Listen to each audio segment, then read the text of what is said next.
கோப்பியம் உண்மையும் பின்னணியும். வணக்கம். நம்ம வாழ்க்கையில் நமக்கு வரக்கூடிய இக்கட்டான ஒரு சூழ்நிலையை நாம் எவ்வாறு சமாளிக்கிறோம் அப்படிங்கிறத வச்சு தான் நம்முடைய மீதம் இருக்கக்கூடிய வாழ்க்கையும் தீர்மானிக்கப்படுது அப்படின்னு சொல்லலாம்.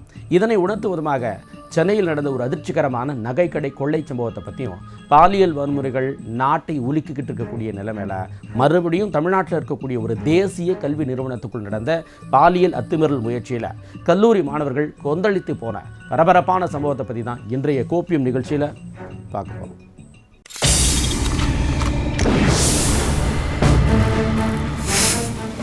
கடை உரிமையாளரே அரங்கேற்றிய கொள்ளை நாடகம்.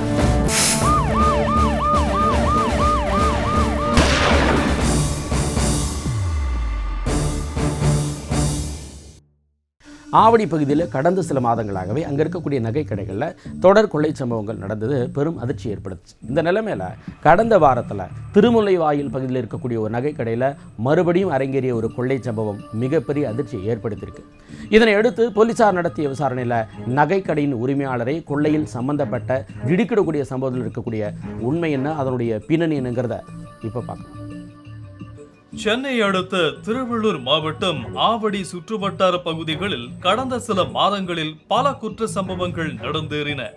அதிலும் குறிப்பாக முத்தாப்புதுப்பேட்டை எல்லையம்மன் நகர் பிரதான சாலையில் இயங்கி வந்த நகை அடகு கடைக்குள் புகுந்த சில மர்ம நபர்கள் துப்பாக்கி முனையில் சுமார் 1.5 கோடி ரூபாய் மதிப்பிலான நகைகளை கொள்ளையடித்து சென்ற சம்பவம் ஆவடி போலீஸ் வட்டாரத்தை பெரும் அதிர்ச்சிக்குள்ளாக்கியது. நாடாளுமன்ற தேர்தல் நெருங்கிக் கொண்டிருந்த நேரத்தில் தேர்தல் பறக்கும் படை போலீசாரின் வாகன சோதனைகள் என அனைத்தையும் கடந்து அந்த கும்பல் துப்பாக்கி மற்றும் கொள்ளையடித்த நகைகளுடன் தப்பிச் சென்றது இது பெரும் சலசலப்பை ஏற்படுத்தியது. அந்த சம்பவத்தில் போலீசார் நடத்திய விசாரணையின் போது நகைக்கடையில் பொருத்தப்பட்டிருந்த சிசிடிவி காட்சிகளை ஆய்வு செய்ததில் கொள்ளையர்கள் காரில் வருவதும் பின்னர் கடைக்குள் புகுந்து துப்பாக்கியை எடுத்து மிரட்டி நகைகளை சரிபார்த்து பின்னர் கடையின் உரிமையாளரின் கை கால்களை கட்டி போட்டு நகைகளை கொள்ளையடித்தும் சென்றிருந்தனர்.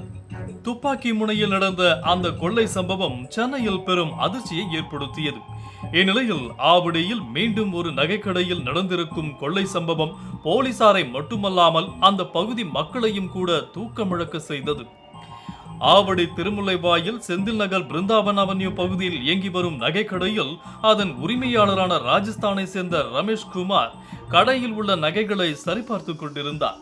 அப்போது திடீரென உள்ளே புகுந்த 2 முகமூடி அணிந்த நபர்கள் கடையின் உரிமையாளர் ரமேஷை தாக்கி அவரது கை கால்களை கட்டி போட்டுவிட்டு கடையில் இருந்த பல லட்சம் மதிப்புடைய சுமார் 50 சவரன் தங்க நகைகளை கொள்ளையடித்து சென்றது பெரும் அதிர்ச்சியை ஏற்படுத்தியது. நகை கடையில் நகைகள் கொள்ளையடிக்கப்பட்டது தொடர்பாக கடையின் உரிமையாளர் கொடுத்த புகாரின் அடிப்படையில் போலீஸ் இன்ஸ்பெக்டர் ஜார்ஜ் மில்லர் தலைமையிலான போலீசார் சம்பவ இடத்திற்கு சென்று விசாரணை நடத்தினர்.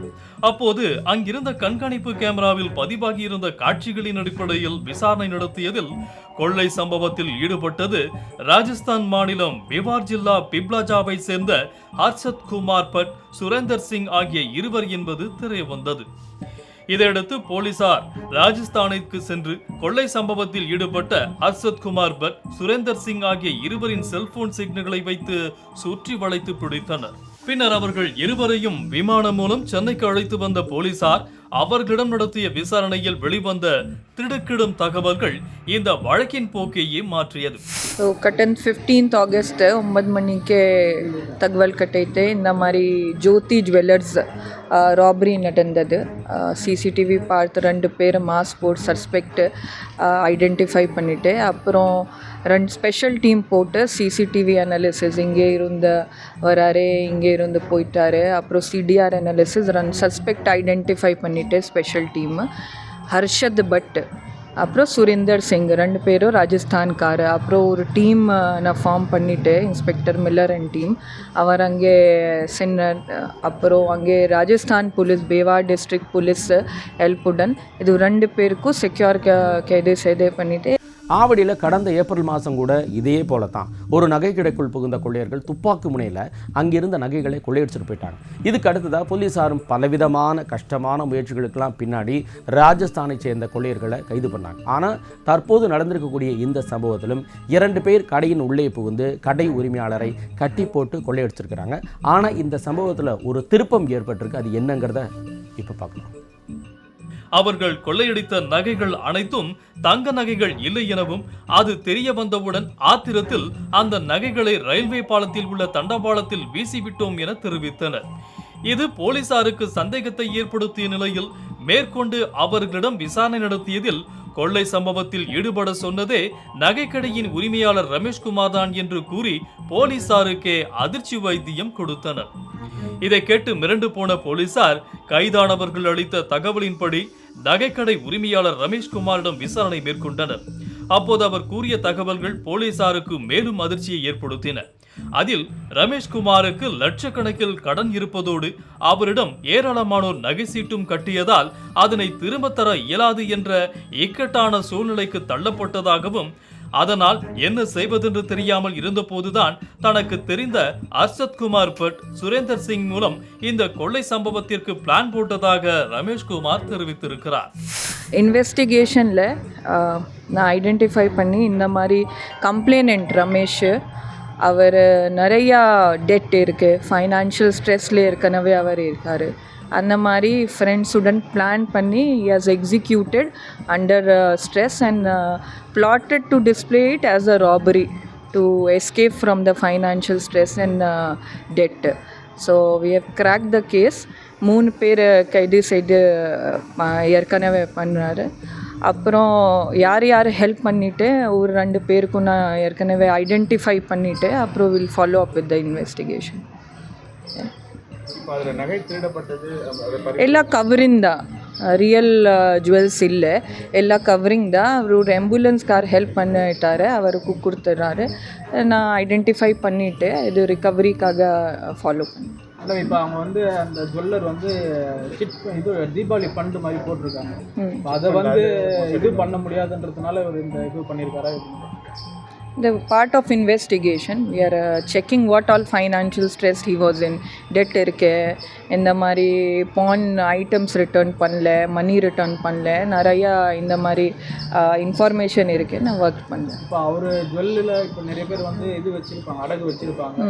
அந்த பப்ளிக்ஸ்க்கு என்ன சொல்கிறீங்கன்னா, இப்போது அவர்கிட்ட ஜுவல்ஸ் இருக்கா இல்லையா தெரியல. Will investigate, enquire, will follow. இதையடுத்து போலீசார் நகைக்கடை கொள்ளை நாடகமாடிய நகைக்கடை உரிமையாளர் ரமேஷ்குமாரையும் கைது செய்து நீதிமன்றத்தில் ஆஜர்படுத்தி சிறையில் அடைத்தனர். இந்த சம்பவத்தால் அந்த பகுதி மட்டுமல்லாமல் நகைக்கடைகள் உரிமையாளர்கள் சங்கத்திலும் பெரும் அதிர்ச்சியையும் பரபரப்பையும் ஏற்படுத்தி இருக்கிறது. என்ன ஒரு விஷயம்னா, இவர் வச்சிருந்த எல்லாமே கவரிங் நகை. வட மாநிலத்திலேருந்து வர்றாங்க, வந்து வட்டி கடை வச்சு நடத்துகிறாங்க, பண்ணுறாங்க. இன்றைய காலகட்டத்தில் வந்து அது வைத்த வாயை கட்டி 55,000 ஆகி போயிருக்கு. இப்போ வந்து ஒரு சவரத்தோட நகை சாமானியெல்லாம் வந்து அவங்கவுங்க பெண்களை கட்டி கல்யாணம் பண்ணி கொடுக்கணும்னா ரொம்ப ரொம்ப கஷ்டப்படுறான். இன்றைய காலகட்டம் இப்படி இருக்கும்போது இந்த மார்வாடிகள் இது போன்ற செயல்களை ஈடுபட்டு போலியான நகையை வைத்து அதை ஒரிஜினல் சொல்லி இவங்களே செட் பண்ணுறாங்களே. இதனால் வந்து காவல்துறைக்கும் மிகப்பெரிய மன உளைச்சல், கால விரயம் அதிகமாகுது. ஆகையினால் மாநகர காவல் ஆணையாளர் அவர்களுக்கு ஒரு அன்பான வேண்டுகோள் என்னவென்றால், ஆவடி மாநகர காவல் ஆணையாளர் அந்த லிமிட்டில் உள்ள அனைத்து நகை கடைகள், மார்வாடிகள், சின்ன சின்ன வட்டி கடை எல்லாத்தையும் தரவாக ஆய்வு செய்யணும்னு கேட்டுக்கொள்கிறோம். அதே போன்று மார்வாடிகள் அனைவருமே சிட்டு நடத்துகிறாங்க. அதாவது தீபாவளி பண்டிகை, இப்போ தீபாவளி நெருங்கிட்டு இருக்கு. ஒரு தகுதி இல்லாத நபர்கள் எல்லாம் தீபாவளி சீட்டு நடத்தி அந்த சீட்டில் வந்து போர்ஜரி பண்ணி ஏமாற்றிக்கிட்டு இருக்கிறாங்க. இதற்காக அவர்களை வந்து ஆய்வு செய்யணும். தகுதியே இல்லை அவர்களுக்கு வந்து அந்த சீட்டில் வந்து ஒரு கொடுக்க முடியாமல் போயிட்டாங்கன்னா அதை ரெக்கவரி பண்ண முடியல. மக்கள் எல்லோரும் இன்றைக்கி காவல் நிலையம், EOW அங்கங்கே அலைஞ்சிட்டு இருக்காங்க. மொத்த பணத்தை இழந்துடுறாங்க. உழைப்பை எடுத்துகிட்டு போய் அங்கே போட்டு வைக்கிறாங்க. அதான் கார்ப்பரேட் மாதிரி தான் இன்றைக்கு வந்து இதெல்லாம் வந்து அந்த மார்வாடி கடைகள்லாம் நடந்துக்கிட்டு இருக்கு. தனி மனிதனோட உழைப்பை சுரண்டி இவனுங்க எல்லாம் சேர்த்து ஏமாற்றிட்டு போகிற சூழல் உருவாகுது. ஏன்னா இது போன்ற நடக்கிறதுனால மக்கள் எல்லாம் நடுரோட்டுக்கு வந்து நிற்கிறாங்க. காவல்துறைக்கு வேலைப்பளு அதிகமாக இருக்குது. ஆகையினால் உடனடியாக இவர்கள் சீட்டெலாம் எங்கெங்கே நடத்துகிறாங்கிறதெல்லாம் கொஞ்சம் ஆய்வு செஞ்சு தகுதி இல்லாதவர்கள் சீட்டு போடுறது வைக்கிறது இதுக்கெல்லாம் வந்து அவங்கெல்லாம் ரத்து பண்ணணும்னு சொல்லிட்டு கேட்டுக்கொள்கிறேன். தொழிற்பேட்டைகள், மொத்த வியாபாரங்கள், நகை சார்ந்த வியாபாரங்கள், இப்படி எப்பவும் பரபரப்பாக காணப்படக்கூடிய இந்த பகுதிகளில் போலீஸார் என்னதான் குற்றச்சம்பவங்களை கட்டுப்படுத்த நடவடிக்கைகள் எடுத்தாலும் கூட இவங்கள மாதிரி குறுக்கு வழியில் அந்த சூழ்நிலையை சமாளிக்கிறதுக்காக ஊக்குவிக்கப்படக்கூடிய குற்றங்கள் போலீஸாருக்கு இன்னும் சவாலாக அமைகிறதோட சமுதாயத்திலும் குழப்பத்தை ஏற்படுத்தி அமைதிக்கும் குந்தகத்தை விளைவிக்கிறது. கோப்பியம், உண்மையும் பின்னணியும்.